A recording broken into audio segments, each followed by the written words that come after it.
Rival fights are usually huge events for most anime and manga.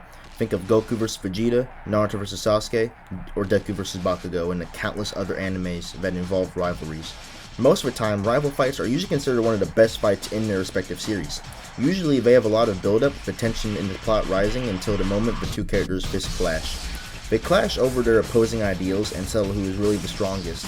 I personally love rival fights, as you all probably do as well. And as it turns out, High School DxD has its own rival fight, but in my opinion is the best fight in that entire series. So grab your popcorn, grab your drinks, and grab your snacks. Sit back and enjoy the video. And this is why Issei vs Vali is the best fight in High School DxD. Enjoy, y'all. And let him take anything from me! Welsh Dragon, Power Booster!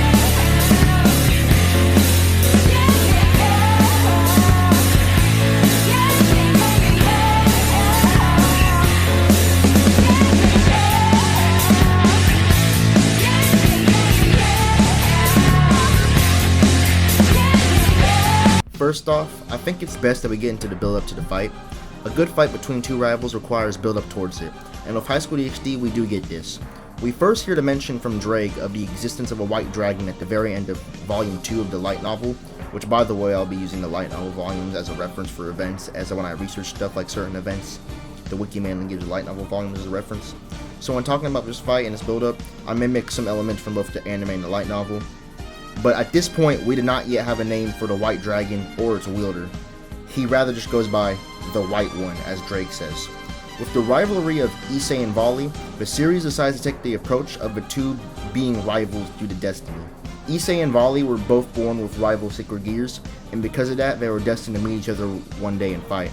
It also helps that Issei and Vali are pretty much the complete opposite of each other, but I'll get into that later. We actually see Vali and Albion for the first time in Volume 3, or the middle of Season 2, when he comes in and defeats Kokobile. Off of his first appearance, we can recognize that Vali is vastly powerful. To put it into perspective, everyone in the Gremlin Peerage, plus Zenobia and Arena, had given it their all, and had barely damaged the Fallen Angel, even with the most powerful attacks. He was said to be one of the most powerful Fallen Angels, although still not as strong as Azazel and Barkiel. But with ease, Vali put Kokobile in his place, and even ripped out his wings. This is where we get the first meeting of Vali and Issei, or the reunion between Drake and Albion. Vali tells Issei that one day they will be fated to fight, and Issei should prepare before leaving, and that day is coming sooner than Issei probably thought. The seeds for their eventual fight are now planning. We see glimpses of Vali leading up to the fight, with him encountering Issei and warning him of what's to come. We even see him talking to Azazel, talking about his desire to fight Issei.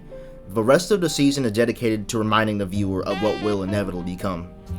The fight between the two is being built up as a huge event, and at the end of the second season, or Volume 2, we finally approach the fight between the two. During the invasion of the Chaos Brigade, we learn that Vali betrayed Azazel and is now allied with the Chaos Brigade. He did this for the sole purpose of battling powerful enemies, in this instance Issei. Before they even begin to fight, Vali remarks how opposite they are. Vali has already tapped into the vast potential of his power and belongs to the legendary Lucifer bloodline. He was born to be a god. Meanwhile, Issei is just a guy who's not even of any note in his high school, just an average Joe who was mistakenly given the power of the Red Dragon, someone who can never hope to compare to Vali. This sets up an interesting duality between the two characters, as well as setting up Issei as the underdog, which makes the audience kinda already automatically root for him. Now with Vali insulting Issei and invading the meeting between the two factions in the first place, Issei already has enough reason to fight Vali. But something was missing. It didn't feel personal yet. Until Vali's suggestion that Issei becomes an Avenger. He considers killing Issei's parents. He taunts Issei and insults his parents, saying that they'll be grateful to be killed by his hand, rather than live a boring, mundane life. This is what sends Issei over the edge, as he taps into his inner rage and unlocks the form of Balance Breaker for the first time since the finale of Season 1.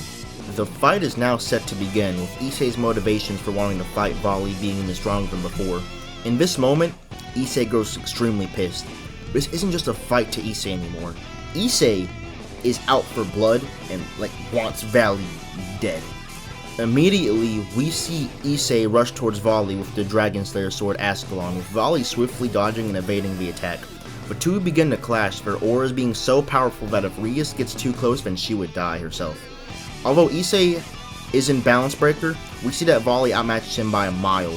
Vali kicks Issei in the gut, causing the Red Dragon Emperor to cough out blood, as Vali uses Dividing to weaken Issei and send him tumbling to the ground. Issei, despite being weakened, gets up as he refuses to give up and lose to Vali. Vali then decides to toy with Issei even more, suggesting that he should kill his friends before his parents to further motivate him. This results in Vali attempting an attack on Issei and Rias as Issei successfully deflects his attacks and pushes him away from them. Vali can sense Issei's anger and how it continues to drive his power higher, so he encourages it and yells for Issei to get even angry at him before then sending him back with a barrage of magical attacks. But then Issei transfers his power into Ascalon before cutting into the cheek of Vali's armor, landing his first successful blow. Then we see Issei make an unexpected move. He decides to transfer his own power into Vali in an attempt to overload his sacred gear until it can't contain the power anymore. This then gives Issei the opportunity to punch the core of the Balance Breaker as Vali's armor shatters. Despite many mistaking Issei for an idiot, he is actually rather quick thinking and intelligent on the battlefield. He knew that brute power wouldn't be enough to defeat Vali, so he had to come up with more alternative methods to fight the much stronger opponent. We've seen moments like these before as well, with Issei using his knowledge of devils' weaknesses to his advantage against Riser in Season 1, this being the use of a cross and holy water during the finale. Time and time again, Issei has proved to not only be a resourceful fighter, but quick thinking on the battlefield, and I'd say that he probably has a somewhat high battle IQ. Despite Issei's genius move to overload Vali's armor with energy, unfortunately the Balance Breaker immediately regenerates, although Vali does acknowledge that this was a pretty big feat by Issei, and he congratulates Issei on doing so well. But Drake then warns Issei that he's running out of energy and that he needs to run away or he'll die. And this is where Issei makes an extremely risky gambit, probably the biggest risk he's taken in the entire series or up to volume 10 of the light novel. He plans to absorb the core that fell from the shattered armor of Vali earlier and take his power. Drake admires his resolve and agrees to help him in his desperate attempt to gain the upper hand. Not only is Issei a resourceful fighter and quick thinking, but he is also a big risk taker too. Albion, the dragon within Vali, warns Issei that him and Vali are conflicting existences, as so are the dragons, and that Issei would surely die from this attempt of absorbing the vanishing dragon's powers. But Drake never loses faith in Issei, believing that despite Issei's foolishness, his willpower will make him come out on top. And against all the odds and the immense pain Issei goes through, he successfully absorbs the power of the vanishing dragon. Although in the process, Issei has sacrificed a large portion of his lifespan, meaning that he wouldn't live forever like most devils would, but Issei accepts this, and in response, Vali is filled with glee. Vali, now believing that it's time to crank things up a notch, decides to use Half Dimension as the world around the battlefield begins morphing. Issei has gotten exponentially stronger, but Vali still outclasses him. That is when Azazel comes up with a way to even the odds. This is probably the most popular scene in the anime outside of Juggernaut Drive. Azazel tells Issei that through this technique that Rias' boobs will shrink, and Issei does not like that. In fact, it sends him over the edge again. Issei gains a massive power up and his speed grows exponentially, which worries Vali. Issei even asks Vali if he would stop at Rias or if he would shrink the bust of everybody. During this scene, as Issei gets many good hits on Vali, the viewer is flashed with images of the woman that I cannot show on YouTube. This part of the fight has me mixed. On one hand, it's a comedic moment that's meant to highlight Issei's perverted nature, and the moment gets a chuckle out of me just for the absurdity of this man powering up over titties. And like the actual fight itself, like Issei actually fighting Vali, the exchange of animation of the fight and the exchange between them. The fight itself is still pretty good here, but the whole power up, the way Issei powers up, and his motivations in this point of the fight, I'm kind of mixed on. And I'll tell you why right now. So just sit down, y'all, because I'm gonna have a serious topic with y'all. No joke right now. Issei being a pervert is actually my least favorite character trait about him, and I don't like the moments where they kind of put his pervertedness into focus. Now, some of you may be saying shit like, "Isn't that the whole point of his character?" No, it isn't. That is a misconception that has been fed to you either by a fundamental misinterpretation of what you watched or read, or just the internet in general confusing things. Most content creators, anime fans, or even most High School DxD fans in general have boiled down Issei to only one character trait. He's a pervert. This is the core reason why many people hate Issei and write off DxD as another shitty harem series. But in reality, Issei is a character that deals with trauma and many insecurities. He is constantly facing demons within himself. He self-doubts frequently, and in a genre where most MCs are overpowered and boring with no character development, Issei stands out as a developed and three-dimensional character. But all of that is overshadowed by the public perception of the character, being that he is simply a pervert, which is somewhat due to the fault of the anime for exaggerating this, and kind of all the marketing of DxD and how DxD is marketed, being that, you know, Issei's a pervert and stuff like that, yada yada, like just things like that. Just like how he's portrayed by marketing, the anime and anime itself, because in the light novel he's actually tamed down a bit and actually gets less perverted as the story goes on, which I think the anime does start exploring once we get to the season 4 territory, where he's not as perverted as he was in the early seasons of the anime. Now, I'm not saying you have to make Issei this completely stoic person that would never think of a woman in a lewd way. Having a character be driven by lustful motivations is fine and can be done well at points, but High School DxD exaggerates it so much to the point where this makes Issei a target to point and laugh at as an MC. This is in direct correlation with how I think fan service in High School DxD is a problem at points, especially when the fan service is centered around characters like Konako, as I think that shit's kind of predatory. I know the lolicons will probably want me gone after that statement, but hey, I think it's weird. And by the way, if you're a lolicon, click off this video. You are not welcome in my community. I don't care which one of y'all comes to like, oh my god, blah blah blah blah. What a tourist. He doesn't like lollies. He's a tourist. You're damn right. I don't like lollies. I think that shit's weird. Cause you know what? I'm not afraid to say it. I like women that actually look like adults. And if you think that I'm bugging for not liking that weird shit y'all be on, then whatever. Bye. If you're a lolicon and you're sub, unsubscribe right fucking now. Cause I'm telling you, yeah, okay, sorry, that was that wasn't unscripted. Well, no, this whole section was scripted. This whole tangent, like me, like right now, this is unscripted. I even put in the script that this is a scripted tangent, not an unscripted tangent, and then I went on an unscripted tangent in the scripted tangent. No one does tangents like me, bro. I am literally the fucking king of unscripted tangents. I somehow made an unscripted tangent out of a scripted tangent. No one does this shit like me. Hey, y'all really gotta give me props. But anyways, like I was saying, if you're a lolly, click off my videos, man. I do not want you in my community spreading your weird aura, your smelly green aura around me.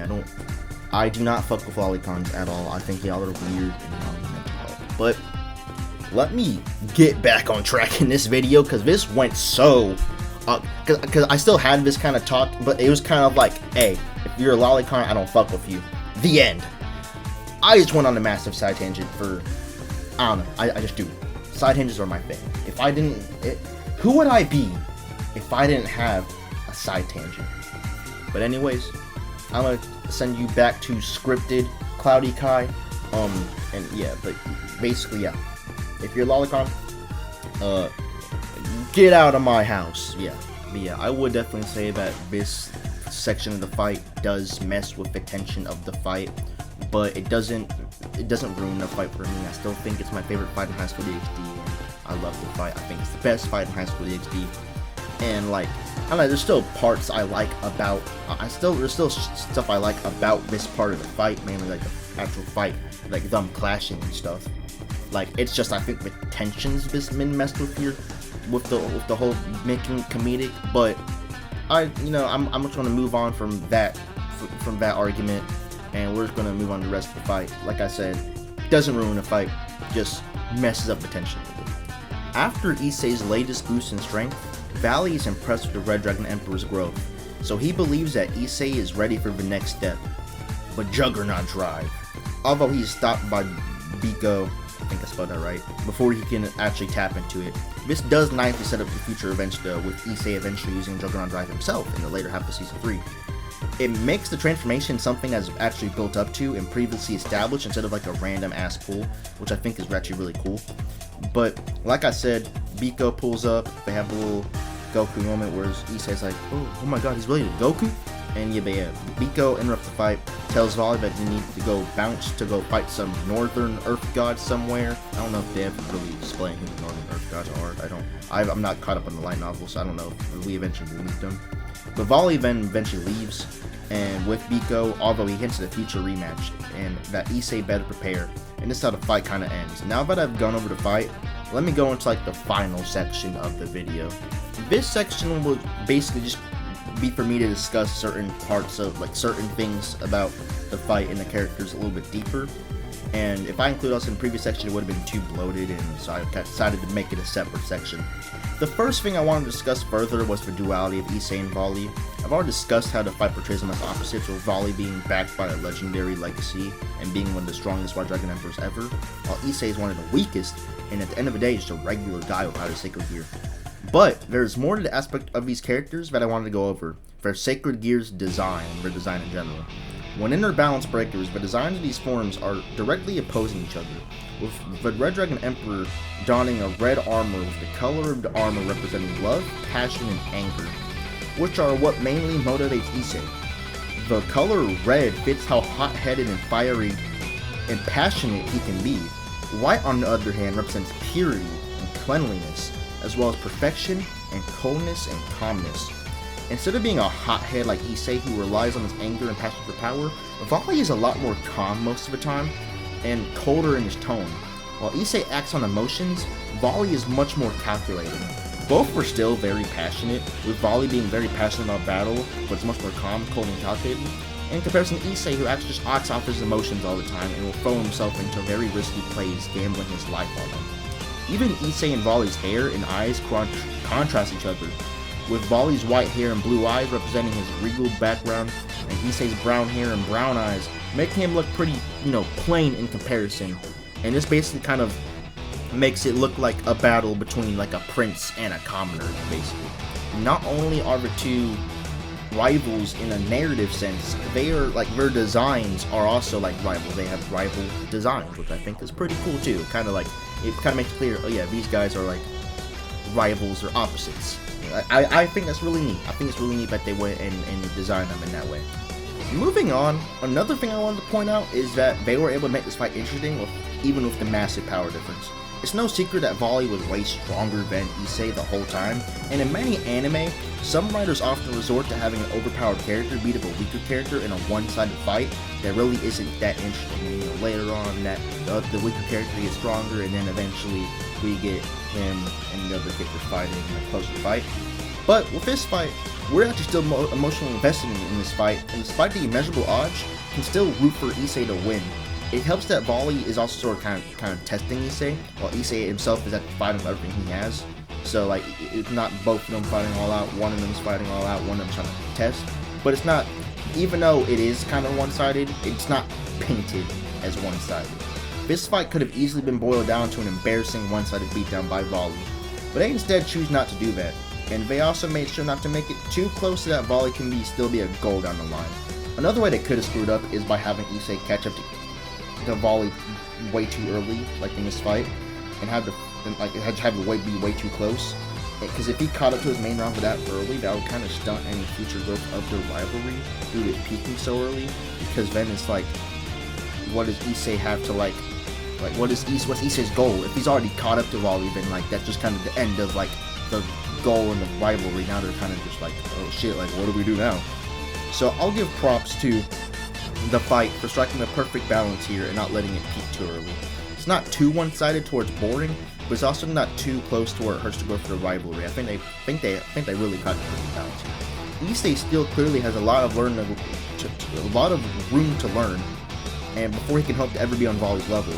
I just hope that if they ever have a rematch that is as good as this fight, well, maybe they do have a rematch outside of the Juggernaut Drive moment in the light novel. I'm not sure. I haven't really completed the light novel, but I hope whenever they rematch, it can be just as good as this one. And to be honest, I hope Issei wins the next fight they do. I really don't think Vali should win. I've heard people, Slaxy, say that Vali should win, but I really think it would make more sense for Issei to win. But yeah, that's pretty much the video. This is going to be a longer video, a little bit longer video, not like a super, cause I've done 30-minute videos before. But, you know, this is a video I felt like making. I really wanted to go in and kind of analyze the Issei versus Vali fight. I'm kind of proud of how this video turned out. I like, you know, I don't know if it's my best video, I don't know. But I'm kind of proud of myself for this. You know, y'all can rip it apart as much as you want. If y'all think I'm bugging, if y'all think I'm glazing this fight too much, if there's a better DXD fights, or you think all the DXD fights are fucking ass, then, you know, you can tell me so in the comments. You know, I'll accept the constructive criticism if y'all have any about the video, or what I have to say about the video. Because I could very well be bugging. Maybe my opinion just ass. But, you know, it's my opinion, and I think that this is a pretty good fight. It's not like a super long fight, but I think that, like, for DXD, I think it's the best fight in DXD.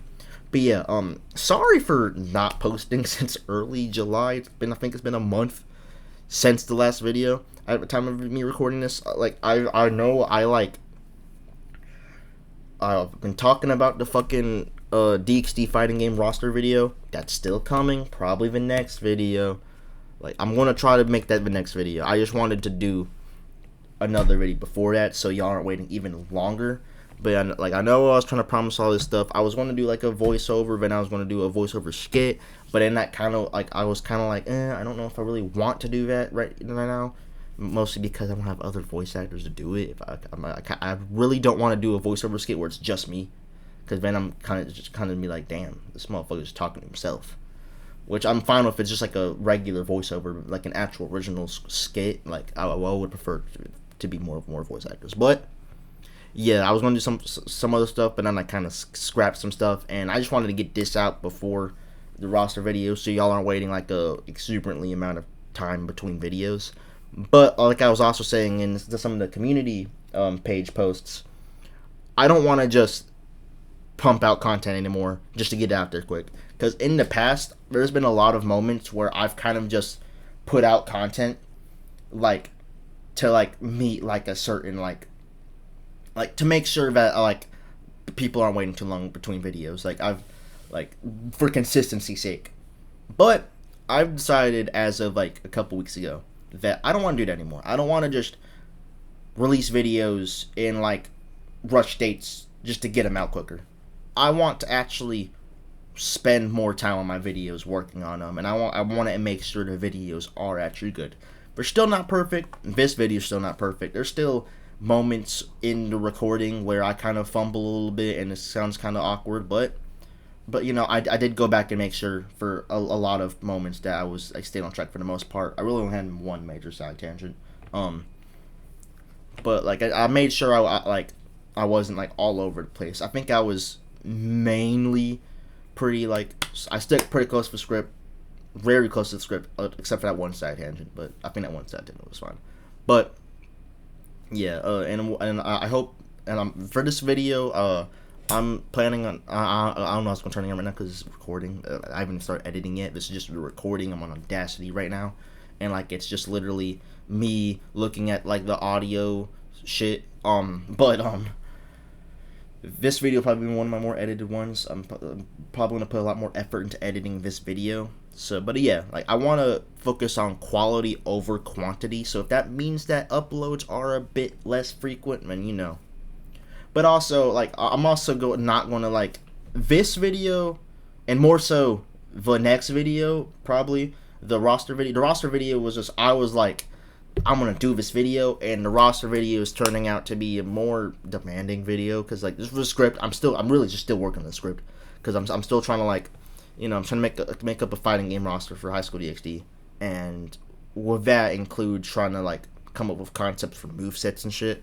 So I'm kind of just like, you know, I've kind of procrastinated on it too, but it's just kind of a lot. My character, and like my last character roster video with MVC was also a lot. That video took a while. That video ended up being 30 minutes. This next video could also easily be over 30 minutes long, but you never know. But yeah, this is just kind of my in-between video between the last one and the next one, and I hope this video turns out pretty good, and hopefully it doesn't get taken down or something like that, because I've had videos that I've never released because of copyright before. And but yeah, with all that being said, I don't want to waste too much of y'all's time. Make sure to, subscribe, like, comment, follow with Twitch. We just got to affiliate recently. That's really cool. I've made like $10 on Twitch so far. Follow with Twitter, please. I'm be making Twitter posts, and I feel like I'm just be talking to myself. Like I feel kind of lonely. Not gonna lie. Nah, I'm playing. But follow if you want. Join the Patreon if you want. Don't feel forced to. Like, I don't need the money that bad. I really don't. Like, I'm not like in desperate need of money. I have a job. Like, but if you want to support the channel, and if you have like $1 to spare, like if you want to, Patreon's there. But like, you're not missing out on a lot. Just like occasionally I'll have a Patreon exclusive, and Patreon members get videos usually a day early and shit like that. So if you want to join the Patreon just to support the channel, then go ahead and do so. What am I gonna say? Yeah, that's mainly all I wanted to say before ending off the video. Next video should be the character roster, unless I put another video between this and the character roster. So, I'm saying that's probably gonna be the next video. Don't take my word on it though, because shit could absolutely change. So, I'm not making any promises right now. I'm not gonna make it. I need to stop making promises. I'm not gonna lie. Like, I feel like every time I make promises, it kind of backfires on me. Like, what I've decided to do is that I'm not going to announce videos I'm making until they're already almost done. Like, they need to be at least recorded before I make any announcements about anything, and already in the editing process. I'm not going to announce videos before I even wrote the script and then be like, oh, I don't want to do this. So now, if I announce something, it's probably almost done. So yeah. So as of the time I'm recording this, y'all don't even know what the fuck y'all don't even know what this is about yet. At the time of me talking, y'all are completely in the blue about what I'm about to post next. It's gonna be a surprise. Issei versus Vali analysis, but y'all don't know that yet. Well, y'all are gonna know by the time you get to this point in the video, because y'all only watched the video. But hey, y'all are completely in the blue right now. I'm talking to future y'all right now from the past. Yeah. This is me from August 2nd, 2025 at 1:17 p.m. Eastern Standard Time. Ooh.